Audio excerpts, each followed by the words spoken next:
প্রকৃতির অপরূপ সমাহার হাতিয়া উপজেলা। দেশের মূল্যবান সম্পদ স্বর্ণদ্বীপ, নিঝুম দ্বীপ ও ভাসানচর দেশের সীমানা পেরিয়ে আন্তর্জাতিকভাবেও পরিচিতি লাভ করেছে। এই তিনটি দ্বীপই হাতিয়া উপজেলায় অবস্থিত। হাতিয়ার চতুর্দিকে বর্তমানে 15টি চর ছাড়াও আরও অর্ধশতাধিক ডুবোচর যাচ্ছে।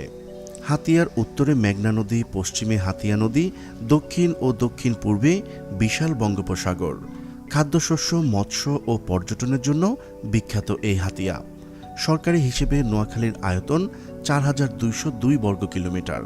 এর মধ্যে শুধুমাত্র হাতিয়া উপজেলার আয়তন 2100 বর্গ কিলোমিটার, অর্থাৎ নোয়াখালীর অপর 8টি উপজেলার আয়তনের সমান হাতিয়া উপজেলা।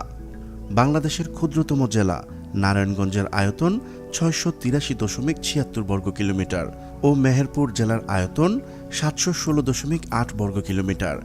সে হিসেবে নারায়ণগঞ্জ ও মেহেরপুর জেলার মোট আয়তনের চাইতেও অনেক বড় হাতিয়া উপজেলা। অর্থাৎ হাতিয়া উপজেলার আয়তন দেশের ছোট আকারের কয়েকটি জেলার আয়তনের সমান। এছাড়া আগামীতে সাগরের বুকে যে পরিমাণ ভূমি যাচ্ছে সেটা হবে দেশের জন্য আরও বড় চমক। দেশের প্রধান বন্দরনগরী চট্টগ্রামের সাথে অবশিষ্ট জেলাগুলোর নৌযোগাযোগের একমাত্র মাধ্যম হাতিয়া চ্যানেল। হাতিয়া উপজেলা মূল ভূখণ্ডের চতুর্দিকে জেগে ওঠা 8টি চরের জনবসতি গড়ে উঠেছে। এছাড়া আরও অর্ধশতাধিক নতুন ও ডুবোচর জেগে উঠেছে। আগামী 8 থেকে 10 বছরে জেগে ওঠা অধিকাংশ চরে চাষাবাদ শুরু হবে। অপরদিকে মিয়ানমার থেকে আসা রোহিঙ্গা শরণার্থীদের জন্য ভাসানচরের উঁচু স্থানে নির্মিত মনোমুগ্ধকর আবাসস্থলের দক্ষিণ পার্শ্বে আরও বিশাল বিশাল চর যাচ্ছে। স্থানীয়রা চরটিকে গাঙ্গুরিয়া চর নাম রেখেছে। প্রাকৃতিক দুর্যোগে গাঙ্গুরিয়া চর ভাসানচরকে প্রাচীর হিসাবে নিরাপত্তা প্রদানে যথেষ্ট। হাতিয়ার চেয়ারম্যান ঘাট থেকে মূল ভূখণ্ড নলচিরা ঘাটের দূরত্ব 27 কিলোমিটার। এর মধ্যে 2টি স্থানে নদীর গভীরতা মাত্র 5 কিলোমিটার এসে ঠেকেছে। অবশিষ্ট 22 কিলোমিটারে রয়েছে অসংখ্য ডুবোচর। হাতিয়া মূল ভূখণ্ডের পশ্চিম পাশে হাতিয়া নদী, এর পশ্চিমে ভোলা জেলার মনপড়া ও চরফ্যাশন উপজেলার অবস্থান। হাতিয়া নদীর উভয় পাশে 60% অংশে চর জেগেছে। অপরদিকে নিঝুম দ্বীপের পূর্ব ও দক্ষিণ দিকে সাগরের বুক চিরে যাচ্ছে আরও একটি জেলার আয়তনের সমান ভূখণ্ড। হাতিয়ায় কেন এত চর জেগে উঠছে?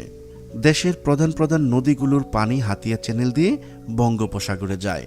হিমালয় থেকে উৎপত্তি নদীগুলোর পলিমাটি হাতিয়া চ্যানেলে এসে জমা হওয়ার কারণে প্রতি বছর ডুবোচরের সৃষ্টি হচ্ছে।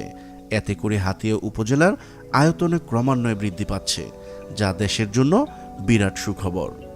হাতিয়া উপজেলার জনসংখ্যা প্রায় 7 লক্ষাধিক। শিক্ষার হার 76%।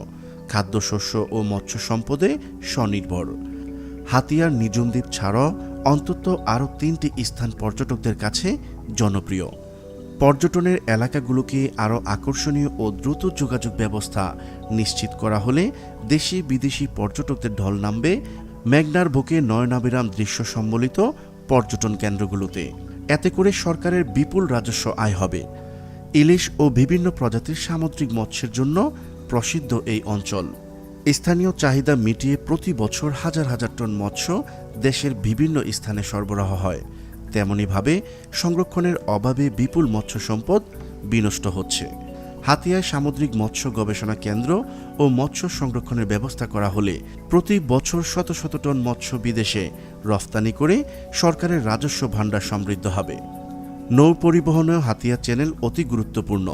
পর্যাপ্ত ভূমি, সড়ক ও নৌ যোগাযোগ ব্যবস্থা থাকায় বর্তমান সরকার মেঘনা ও বঙ্গোপসাগর তীরবর্তী জেলায় শিল্প কারখানা স্থাপনে গুরুত্ব প্রদান করেছে। উদ্দেশ্য বাংলাদেশকে স্বনির্ভর ও একটি উন্নত রাষ্ট্র হিসেবে বিশ্ব দরবারে প্রতিষ্ঠিত করা, যার ধারাবাহিকতায় ফেনী, সোনাগাজী ও চট্টগ্রামের মিরসরাইতে 30,000 একর ভূমিতে বিশাল আয়তনের বঙ্গবন্ধু বিশেষ অর্থনৈতিক অঞ্চল গড়ে তোলা হচ্ছে। চট্টগ্রাম ও কক্সবাজারের মহেশখালীতে চলছে বিশাল কর্মযজ্ঞ। এক্ষেত্রে হাতিয়া ও সুবর্ণচরের বিশাল ভূমি শিল্প কারখানা স্থাপনে উপযোগী। দেশের দ্রুত জনসংখ্যা বৃদ্ধির ফলে ফসলি জমি ও শিল্প কারখানা স্থাপনে ভূমি ক্রমান্বয়ে সংকুচিত হচ্ছে। অপরদিকে হাতিয়া উপজেলার আয়তনও বৃদ্ধি পাচ্ছে, যা দেশের জন্য সুখবর বটে। দেশের জন্য অপার সম্ভাবনার হাতছানি দিচ্ছে হাতিয়া অঞ্চল। অফুরন্ত সম্পদ রয়েছে এখানে। পরিকল্পিতভাবে এসব সম্ভাবনাময় সম্পদের সঠিক ব্যবহার এখন সময়ের দাবি। হাতিয়ার গুরুত্ব অনুধাবন করে বর্তমান সরকার এই অঞ্চলগুলোর উন্নয়নে বদ্ধপরিকর। বিশাল আয়তনের হাতিয়া উপজেলা দেশের জন্য আশীর্বাদ স্বরূপ। হাতিয়া উপজেলার চতুর্দিকে আরও বিশাল ভূমি থাকছে, যেটা হবে দেশের জন্য আরেক বিস্ময়। প্রিয় দর্শক, আজ এই পর্যন্তই। শুরু থেকে শেষ পর্যন্ত চেষ্টা করেছি হাতিয়ায় জেগে ওঠা চরের সঠিক তথ্য উপস্থাপন করতে। কোথাও কোনো তথ্যগত ভুল কিংবা আপনার পরামর্শ থেকে থাকলে তা কমেন্ট করে জানাতে পারেন। নিশ্চয়ই আবারও দেখা হবে নতুন কোনো বিষয় নিয়ে। ততদিন পর্যন্ত ভালো থাকুন, সুস্থ থাকুন।